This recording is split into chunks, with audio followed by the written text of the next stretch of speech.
Setengah kan? Tapi mau ke masjid dulu. Apa itu? Jam meninggal.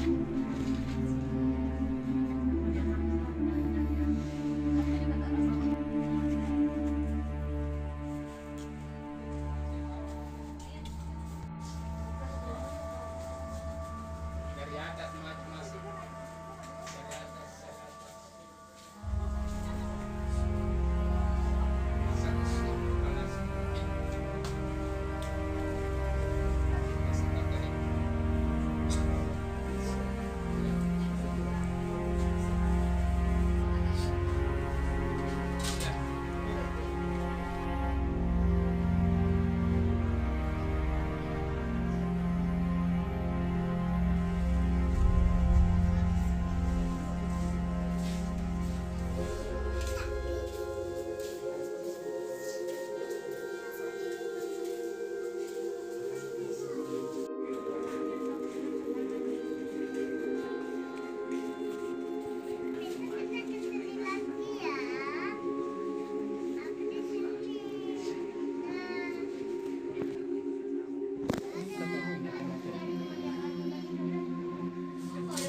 Pas waktu ujian itu masih sehat Pak, adik?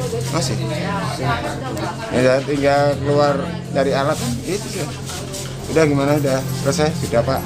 Tinggal nunggu nanti jam 10. Saya keluar. Posisi belajarnya di mana Pak? Di ruang tamu? Di ruang tamu. Sendirian dia? Ya sendiri sama kakaknya, kakaknya. Menggunakan handphone ya Pak ya? Pakai handphone, Pak. Pakai handphone. Tapi adik ini suka main game juga? Ya kalau game kan namanya anak-anak kan mainan kan wajar. Main game juga. Ya mainan game sama teman-temannya. Tapi kalau kata dokter memang komunikasinya sama saraf ya?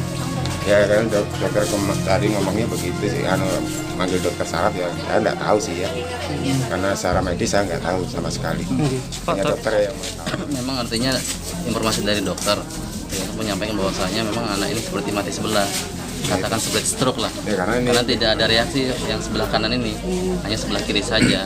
Sudah dites dari dokter juga langsung, artinya dicoba dilihat, dirangsang, yang bergerak hanya kaki sebelah kiri, sebelah kanan tidak bergerak.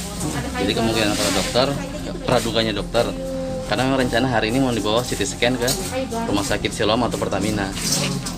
Tadinya mau di rumah sakit Kandian Joso, cuman katanya penuh. Hari ini cuman ternyata Allah berkehendak lain, jam 6 tepat 6.15 menit dijemput oleh Allah Subhanahu wa taala. Jadi belum sempat CT scan, cuman praduga dokter di rumah sakit Gunung Malang daerah itu sarafnya kata gitu. Mungkin kena sarafnya. Tadi sebelah. Tidak ada pergerakan sebelah kanan ini, hanya sebelah kiri saja. Gitu.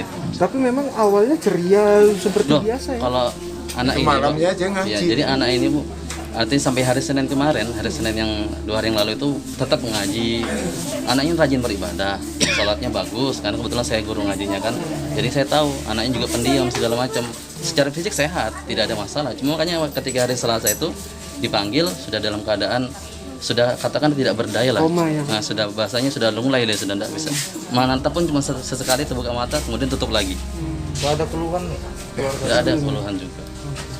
Berarti nggak bisa, anaknya nggak bisa diajak komunikasi saat di rumah sakit. Mulai dari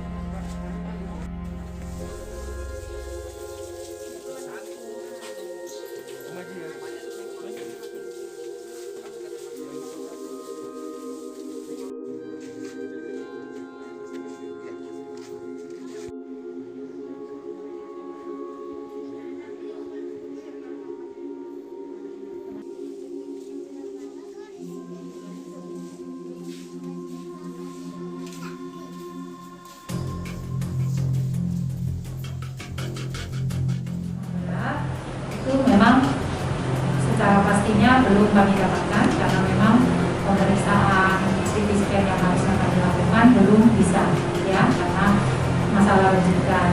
Tetapi dugaan kami dengan gejala yang anak ini alami ya, kondisi yang penurunan kesadaran tiba-tiba, kemudian ada muntah ya, ada kejang, kemudian ada riwayat dia menurut orang tuanya ada jatuh beberapa hari sebelum ini. Dan kita mungkin cedera kepala yang menyebabkan kemungkinan perdarahan di otak. Jadi, tapi untuk memastikan itu memang kami butuh pemeriksaan yang lebih lanjut yaitu CT scan. Seperti itu. Tapi CT scan belum sempat dilaksanakan ibu. Betul, kan di sini kita nggak bisa ya. Jadi kita memang proses rencana mau merujuk kan ya, masih proses itu. Dan akhirnya meninggal lebih dulu ya, Bu. Kenapa? Meninggal sebelum pada saat Belum dilakukan CT scan-nya, belum sempat dilakukan CT scan.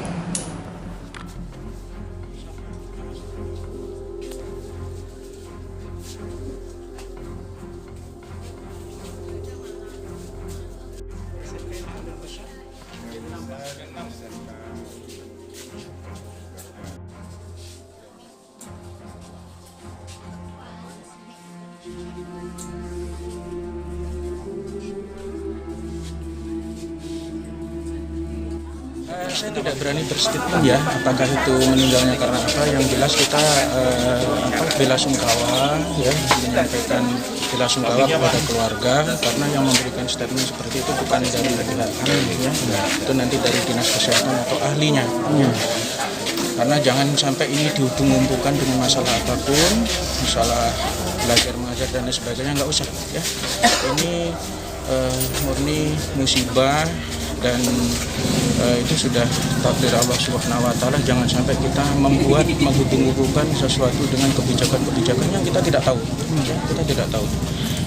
Kita ini ajal kita ini tidak ada yang tahu sampai kapan. Ya, setelah ini pun kita menyampaikan bela sungkawa di tengah jalan kita mati juga nggak tahu.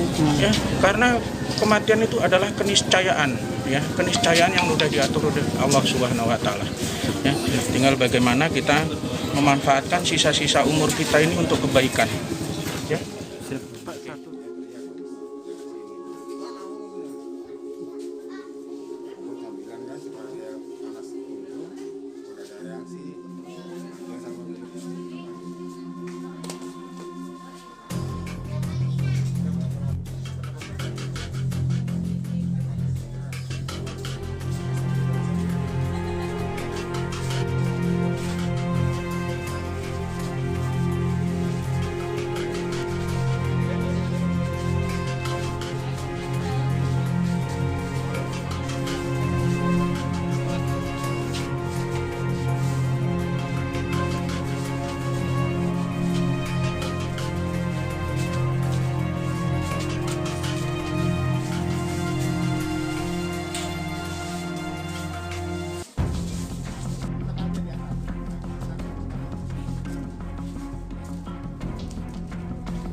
Diduga habis belajar online. Dari Kadisdik sendiri seperti apa Pak tanggapannya? Iya, pertama begini, kita sudah sampaikan kepada sekolah, kemudian kita minta sekolah juga menyampaikan ke orang tua murid bahwa di masa pembelajaran pandemi ini kan memang kita harus daring. Nah kemudian kita juga sudah sampaikan setiap saat menyampaikan kondisi dan perkembangan putra-putrinya, apalagi pada saat kita melaksanakan penilaian akhir sekolah. Makanya tugas kita sudah memberikan kepada sekolah dipakai waktu yang sangat fleksibel untuk pelaksanaan ujian ini. Jadi diserahkan dengan sekolah waktunya, jamnya, kemudian termasuk soalnya. Nah, oleh sebab itu grup WA yang ada antara orang tua dengan guru dan sekolah manfaatkan sebaik mungkin. Misalnya kondisi putra-putrinya itu tidak fit, sampaikan saja kepada sekolah, misalnya minta dilakukan penundaan pelaksanaan pasnya atau diatur waktunya kapan supaya anaknya bisa fit. Jadi tidak harus mengikuti sesuai jadwal yang diberikan oleh sekolah. Ada waktu jadwal susulan yang diberikan. Karena penilaian akhir sekolah, penilaiannya bukan semata-mata dengan kurikulum atau dengan nilai, bukan itu. Tapi kita paham bahwa di masa pandemi COVID ini relaksasi pendidikan diperlukan, sehingga pada orang tua tidak usah khawatir. Ini bisa menjadi evaluasi dan pembelajaran bagi kita semua. Kalau ada putra-putri yang kurang fit atau sakit, sampaikan ke sekolah, tidak usah memaksakan diri misalnya mengikuti kegiatan-kegiatan daring yang memang mungkin melelahkan bagi peserta putra-putrinya. Lalu Pak, evaluasi ke depannya Pak, ini kan katanya kan tahun depan kan sudah mulai tatap muka nih Pak. Betul. Dengan ada kejadian ini ada perubahan mungkin Pak, dipercepat atau seperti apa? Kan tetap masuk di, sekarang kan sudah penilaian akhir sekolah, artinya kurikulum semester ganjil kan sudah selesai. Berarti di Januari kita masuk semester genap untuk tahun 2020-2021. Jadi memang momennya waktunya pas, karena setelah itu kan anak-anak kan libur. Nah, jadi kita memang akan ada simulasi nanti di akhir Desember sebelum kita melaksanakan kegiatan pembelajaran tatap muka di tanggal 11 Januari 2021. Ini kejadian pertama Pak ya, yang ada kaitannya dengan daring itu Pak? Seperti ya, tapi kalau bukan bermaksud membela diri, mungkin jangan dikaitkan pure seolah-olah siswanya ini karena daring, jangan seperti itu. Nanti kan kesannya seolah-olah ini karena daring tiba-tiba meninggal, tidak begitu juga gitu loh. Ya, setiap orang kan pasti punya riwayat, punya keterbatasan, makanya saya katakan tadi, ya mungkin salah satu faktor iya, tapi bukan pure karena dia melaksanakan pembelajaran daring. Toh buktinya kan selama ini alhamdulillah tidak pernah terjadi permasalahan apapun di Kota Balikpapan termasuk terkait dengan pembelajaran daring. Nah, sekali lagi ini tetap menjadi catatan dan evaluasi karena sekarang masih berlangsung daring sampai dengan tanggal 27, kemudian SD juga sampai tanggal 4 Desember. Kepada para kepala sekolah, guru, dan orang tua, saya ingatkan sekali lagi, lakukan komunikasi dengan baik, kemudian infokan kondisi dan perkembangan putra-putrinya. Jadi kalau ada kendala, ada permasalahan, tidak enak badan, kurang fit, segera laporkan supaya bisa digantikan jadwalnya oleh sekolah.